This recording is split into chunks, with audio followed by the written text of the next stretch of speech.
Supreme court के फैसले के खिलाफ जाके आप ये जो वोट्स हैं इनको काउंट नहीं कर सकते।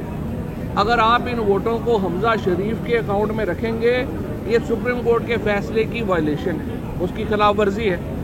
और उस खिलाफ वर्जी के ऊपर इस वक्त हमजा शहबाज सुप्रीम कोर्ट के फैसले की खिलाफ वर्जी के ऊपर जो है वो चीफ मिनिस्टर बन के बैठा हुआ है। हमारा मुतालबा बड़ा सिंपल है, हम कहते हैं कि ये सुप्रीम कोर्ट का फैसला आ गया है, हमजा शहबाज के पास अक्सरियत नहीं रही है, या वो वोट ऑफ कॉन्फिडेंस ले, दूसरी सूरत में स्पीकर का री इलेक्शन का ऑर्डर करें। जो इलेक्शन कमीशन राजा रियाज साहब जैसे करैक्टर वाले आदमी के दस्तखतों से और उनके नॉमिनेशन से वजूद में आया हो, आप मुझे बताएं उस इलेक्शन कमीशन को कौन क्या उसकी इज्जत होगी?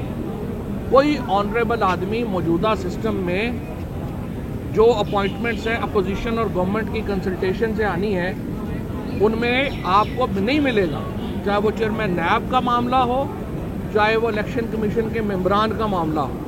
कोई इज्जतदार आदमी इस सिस्टम के ज़रिए ओहदा कबूल नहीं करेगा।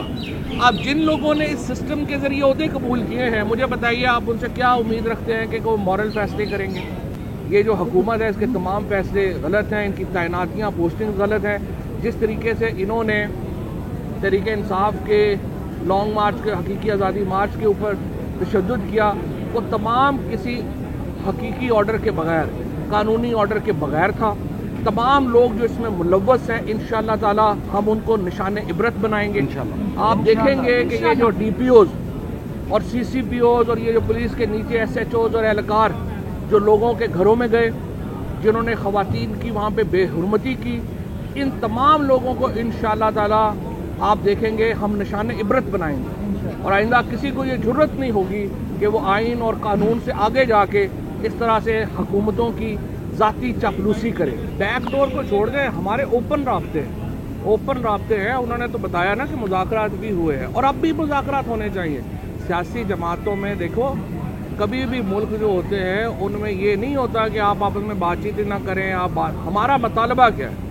हम कहते हैं आप बातचीत करें नए इलेक्शन फ्रेमवर्क के ऊपर। आप ये इसके ऊपर हमारी कोई बातचीत नहीं है कि आपने असेंबली में आना है, नहीं आना, नहीं, वो हम फैसले कर चुके हैं।